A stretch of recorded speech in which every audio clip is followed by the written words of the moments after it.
욥기 34장 1절서부터 30절 말씀입니다. 엘리후가 말하여 이르되 지혜 있는 자들아 내 말을 들으며 지식 있는 자들아 내게 귀를 기울이라. 입이 음식물의 맛을 분별함 같이 귀가 말을 분별하나니 우리가 정의를 가려내고 무엇이 선한가 우리끼리 알아보자. 욥이 말하기를 내가 의로우나 하나님이 내 의를 부인하셨고 내가 정당하며도 거짓말쟁이라 하였고 나는 허물이 없으나 화살로 상처를 입었노라 하니 어떤 사람이 욥과 같으랴. 욥이 비방하기를 물맛이듯 하며 악한 일을 하는 자들과 한패가 되어 악인과 함께 다니면서 이르기를 사람이 하나님을 기뻐하나 무익하다 하는구나. 그러므로 너희 총명한 자들아 내 말을 들으라. 하나님은 악을 행하지 아니하시며 전능자는 결코 불의를 행하지 아니하시고 사람의 행위를 따라 갚으사 각각 그의 행위대로 받게 하시나니 진실로 하나님은 악을 행하지 아니하시며 전능자는 공의를 굽히지 아니하시느니라. 누가 땅을 그에게 맡겼느냐? 누가 온 세상을 그에게 맡겼느냐? 그가 만일 뜻을 정하시고 그의 영과 목숨을 거두실진데 모든 육체가 다 함께 죽으며 사람은 흙으로 돌아가리라. 만일 내가 총명이 있거든 이것을 들으며 내 말소리에 귀를 기울이라. 정의를 미워하시는 이시라면 어찌 그대를 다스리시겠느냐? 의롭고 전능하신 이를 그대가 정죄하겠느냐? 그는 왕에게라도 무용지물이라 하시며 지도자들에게라도 악하다 하시며 고관을 외모로 대하지 아니하시며 가난한 자들 앞에서 부자의 낯을 세워주지 아니하시나니 이는 그들이 다 그의 손으로 지으신 바가 됨이라. 그들은 한밤중에 순식간에 죽나니 백성은 떨며 사라지고 세력 있는 자도 사람의 손을 빌리지 않고 제거함을 당하느니라. 그는 사람의 길을 주목하시며 사람의 모든 걸음을 감찰하시나니 행악자는 숨을 만한 흑암이나 사망의 그늘이 없느니라. 하나님은 사람을 심판하시기에 오래 생각하실 것이 없으시니 세력 있는 자를 조사할 것 없이 꺾으시고 다른 사람을 세워 그를 대신하게 하시느니라. 그러므로 그는 그들의 행위를 아시고 그들을 밤사이에 뒤집어 엎어 흩으시는도다. 그들을 악한 자로 여겨 사람의 눈앞에서 치심은 그들이 그를 떠나고 그의 모든 길을 깨달아 알지 못함이라. 그들이 이와 같이 하여 가난한 자의 부르짖음이 그에게 상달하게 하며 빈궁한 사람의 부르짖음이 그에게 들리게 하느니라.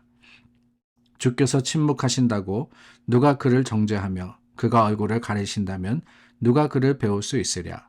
그는 민족에게나 인류에게나 동일하시니 이는 경건하지 못한 자가 권세를 잡아 백성을 올마매지 못하게 하려 하심이니라. 기준점이라는 것이 있습니다. 기준점은 뭐냐? 하나의 그 중심이 되는 위치로서 이 기준점을 중심으로 해서 거리나 또한 위치나 여러 가지를 판단하게 되는 그러한 지점을 바로 기준점이라고 합니다. 그 기준점이 참 똑바라야지만 모든 것들이 정확할 수 있게 되는 겁니다.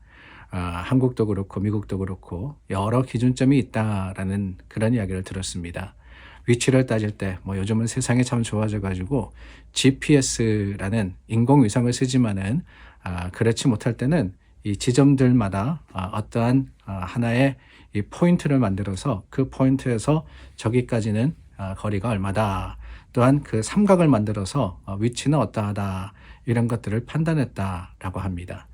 그만큼 기준점이라는 것은 이 모든 것의 중심이 되는 굉장히 중요한 위치가 되는데, 오늘 저희가 나누었던 말씀, 이 엘리후가 계속해서 욥에게 자신의 생각, 욥만이 아닙니다. 거기 있던 세 친구들에게도 자신의 이 판단에 대해서 말을 하고 있습니다. 그런데 여러 번 우리가 나누지만은 구절구절 틀리는 말은 하나도 없습니다. 다 맞는 말입니다. 정확하게 판단했고 또 정확하게 참 그 판단을 전했습니다. 그런데 우리가 또한 나누었죠. 이 욥기에 나오는 세 친구와 또한 욥, 엘리후의 이야기, 틀린 것은 없지만 또한 틀렸다라고 말입니다. 왜 틀렸느냐? 다른 게 아닙니다. 기준점이 잘못되었기 때문에 그래요. 예를 들어서 위치를 정하여서 어느 지점에 가장 중심이 되는 기준점을 잡았는데 예를 들어 지진이 났다라고 한번 생각해 보시기를 바랍니다. 지진이 나서 땅이 흔들려서 그 위치가 바뀌었다 그러면은 그런데도 불구하고 그 사실을 알지 못하고 여전히 같은 기준점을 가지고 판단하게 된다면은 어떻게 되겠어요? 모든 것들을 잘못 판단할 수밖에 없는 겁니다. 마찬가지라는 거예요. 이 엘리후가 한 말이 맞지만은 틀렸다라고 하는 것은 뭐냐? 여전히 기준점이라는 데서는 맞다라고 하는 겁니다. 그런데 그 기준점이 잘못되었다는 것을 스스로가 몰랐던 겁니다. 그 기준점이 자신이었더라 하는 거예요. 자기 자신에게 있을 때 애시당초 잘못된 데서부터 시작을 할 수밖에 없었던 것이지요. 오늘 본문을 보시기를 바랍니다. 1절 말씀에 보니까 엘리후가 말하여 그랬습니다. 이어지는 2절 말씀에는 내 말을 들으며 내게 귀를 기울이라 그랬어요. 내 생각, 내 판단, 내가 아는 지식, 그리고 내가 내린 결론에 귀를 기울이라 라고 하는 겁니다.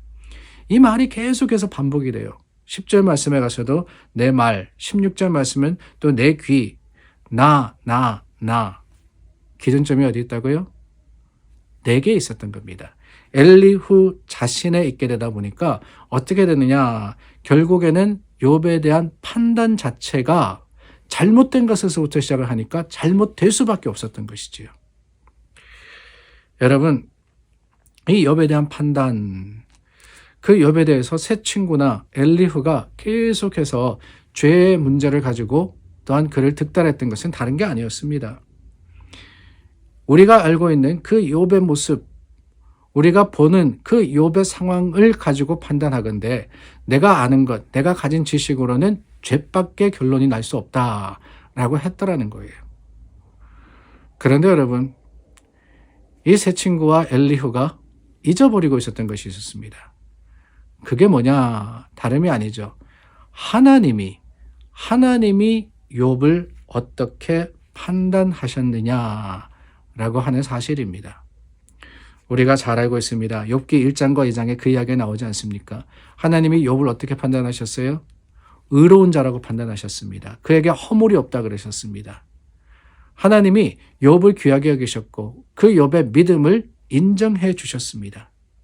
사람의 기준이 아니라 하나님의 기준으로 볼 때 욥은 죄가 아니라 오히려 그 연단을 통해서 하나님의 영광을 드러내기 위해서 고난받고 있었던 것을 하나님이 아시고 또한 우리도 그 하나님의 기준으로서 욥을 판단해야 하는 것인 겁니다. 그런데 엘리후가 그렇지 않았을 때 결국에는 그의 판단이 어디에 가느냐? 잘못된 것에 갈 수밖에 없었던 거예요. 시작이 잘못되었으니까 자기에서부터 시작을 하니까 어디로 가느냐? 엉뚱한 길로 가는 거죠. 삼천포로 빠진다 그러지 않습니까? 여러분, 우리도 그럴 수 있기를 바랍니다. 우리가 판단하는 것은 내 기준이 아니라 하나님의 말씀과 그 하나님의 뜻을 기반하여서 바로 그것이 우리의 기준점이 되어서 우리가 우리의 삶과 그리고 일어나는 모든 일들을 판단할 수 있는 지혜가 저와 여러분들에게 있을 수 있기를 바랍니다. 주님의 마음, 주님의 시각으로 보자면은 그렇습니다. 세상과 다를 수 있어요. 세상이 이해하지 못하는 그것을 우리가 깨달을 수 있습니다.